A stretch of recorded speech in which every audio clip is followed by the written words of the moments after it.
ఢిల్లీ వేదికగా NDA high level meeting కొనసాగుతోంది. ఈ మీటింగ్ కు ఎన్డీఏ పక్షాల నేతలంతా హాజరయ్యారు. ఏపీ నుంచి CM Chandrababu, deputy CM Pawan Kalyan కూడా హాజరయ్యారు. కీలక అంశాలపై ఈ సమావేశంలో చర్చిస్తున్నట్టు తెలుస్తోంది. సమావేశం అనంతరం కీలక ప్రకటన చేసే ఛాన్స్ ఉన్నట్టు సమాచారం. ఇప్పటికే కేంద్ర కేబినెట్ విస్తరణ జరగనున్నట్లు వార్తలు వస్తున్నాయి. ఈ నేపథ్యంలోనే ఆ దిశగా ప్రకటన చేసే ఛాన్స్ ఉన్నట్టు తెలుస్తోంది. దీంతో కేంద్ర కేబినెట్ విస్తరణ వార్తల ఊహాగానాల నేపథ్యంలో టీడీపీ ఎంపీలు అప్రమత్తమైనట్టు తెలుస్తోంది. కేబినెట్ విస్తరణ కోసం టీడీపీ ఎంపీలు ఆశగా ఎదురు చూస్తున్నట్టు తెలుస్తోంది. ఒకవేళ విస్తరణ జరిగితే టీడీపీకి ఒక సహాయ మంత్రి ఆఫర్ వచ్చేలా ఉన్నట్లుగా వార్తలు వస్తున్నాయి. అలాగే రాయలసీమ నేతలకు కూడా ఛాన్స్ దక్కే అవకాశం ఉన్నట్లు జోరుగా చర్చ సాగుతోంది.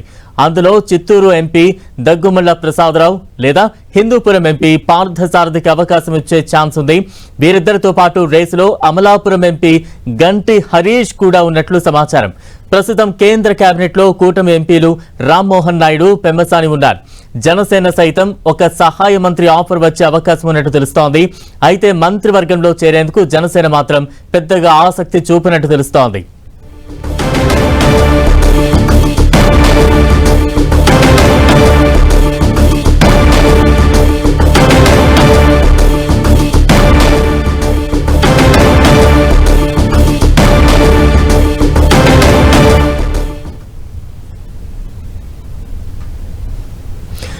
ఎన్డీఏ హై లెవెల్ మీటింగ్ పై మరింత అప్డేట్స్ అందించేందుకు మా ఢిల్లీ ప్రతినిధి గోపి సిద్ధంగా ఉన్నారు. గోపి,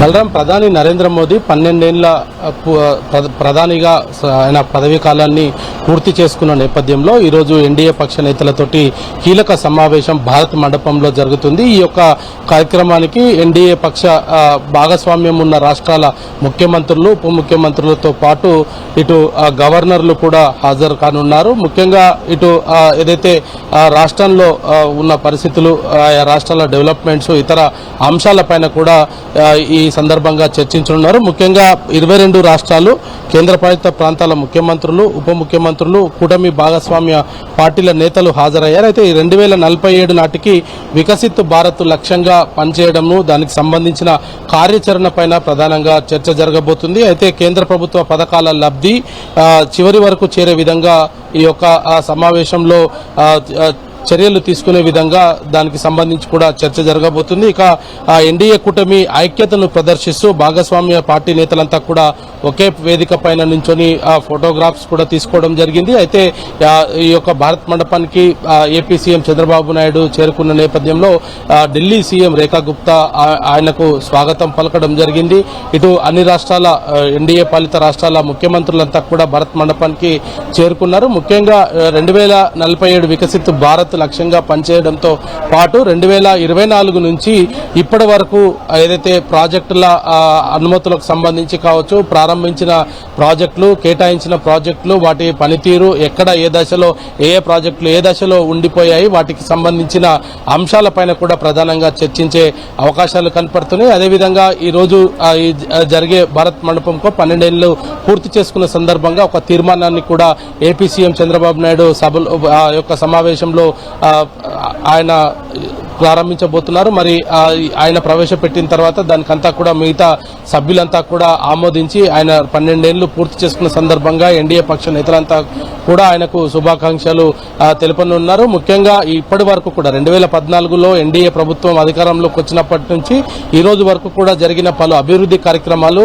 ఏ సందర్భంలో ఏ బిల్లులో తీసుకువచ్చిన విషయాలు కావచ్చు, ఇప్పుడు ఆర్టికల్ 370 కావచ్చు, జీఎస్టీకి సంబంధించిన అంశం కావచ్చు, నోట్ల రద్దు కావచ్చు, లేదా డిజిటల్ పేమెంట్స్ కి సంబంధించిన అంశం కావచ్చు, వీటన్నిటిపైన కూడా ఈ రోజు ప్రధానంగా చర్చ జరగబోతుంది. అయితే వికసిత్ భారత్ 2047లో కీలకంగా తీసుకురాబోయే అంశాలపైన ప్రధానంగా ఈ అంశాలపైనే చర్చ జరగబోతుంది. ఇందులో ముఖ్యంగా 2024లో ఏదైతే 3వసారి ప్రమాణ స్వీకారం చేసిన తర్వాత ఎన్డీఏ భాగస్వామ్యం ఉన్న రాష్ట్రాలకు కేటాయించిన ప్రాజెక్టుల అంశాలపైనే ప్రధానంగా అయితే చర్చ జరిగే అవకాశాలు కనపడుతున్నాయి. బలరాం, అంటే గోపి, కేంద్ర కేబినెట్ విస్తరణపై కూడా ఊహాగానాలు వినిపిస్తున్న నేపథ్యంలో ఒకవేళ కేబినెట్ విస్తరణ ఉంటే తెలుగు రాష్ట్రాలకు, అందులోని ముఖ్యంగా ఏపీకి ఎటువంటి ప్రాధాన్యత లభించే అవకాశాలుంటాయి?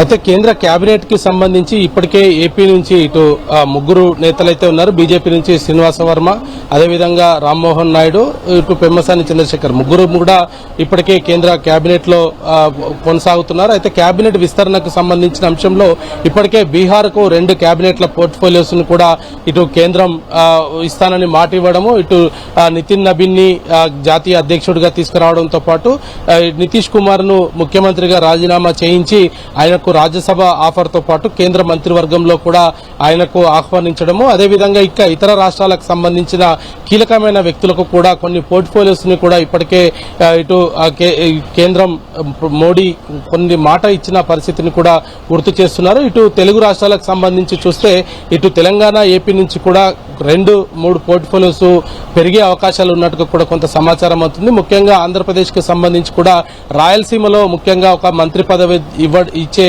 ఆలోచనలో కూడా ఉన్నారు. జనసేనకు కూడా ఒక మంత్రి పదవి లభించబోతుంది. దానికి కూడా కొంత జనసేన కొంత దానికి అయిష్టంగా ఉన్నప్పటికీ కూడా మంత్రివర్గంలోకి తీసుకోవాలన్న ఆలోచనతోటే మోదీ ఉన్నట్టుగా అయితే తెలుస్తుంది. మరి ఇప్పటికే పురంధేశ్వరిని కూడా కేంద్రం కేబినెట్ లోకి తీసుకుంటారంటూ కూడా కొంత వార్తలైతే వినిపిస్తున్న నేపథ్యంలో మరి ఆ 2-3 కేబినెట్ల ఈ విస్తరణలో 2-3 పోర్ట్ఫోలియోస్ కూడా వచ్చే అవకాశాలు అయితే కనపడుతున్నాయి. ఇక మిగతా రాష్ట్రాలకు సంబంధించి కూడా ఏదైతే భాగస్వామ్యంగా ఉన్న మహారాష్ట్రకు సంబంధించి కావచ్చు, లేదా ఇటీవల గెలుపొందిన ఈ వెస్ట్ బెంగాల్ కి సంబంధించి కావచ్చు, లేదా బీహార్ లాంటి రాష్ట్రాల్లో కూడా 1-2 పోర్ట్ఫోలియోస్ ఇచ్చే ఆలోచనలో ఉన్నారు. మొత్తంగా ఈ నెల ఆఖరికి కానీ లేదా వచ్చే నెల మొదటి వారంలో కానీ కేబినెట్ విస్తరణ ఉంటుంది అనేది కూడా ఎన్డీఏ పక్ష నేతలు అయితే చెప్తూ ఉన్నారు. 18వ తేదీ తర్వాత ఈ యొక్క కేబినెట్ ఎక్స్పెన్షన్ అయితే ఉంటుంది అనేది మాత్రం మనకు కొంత సమాచారం అందుతుంది. థాంక్యూ గోపి.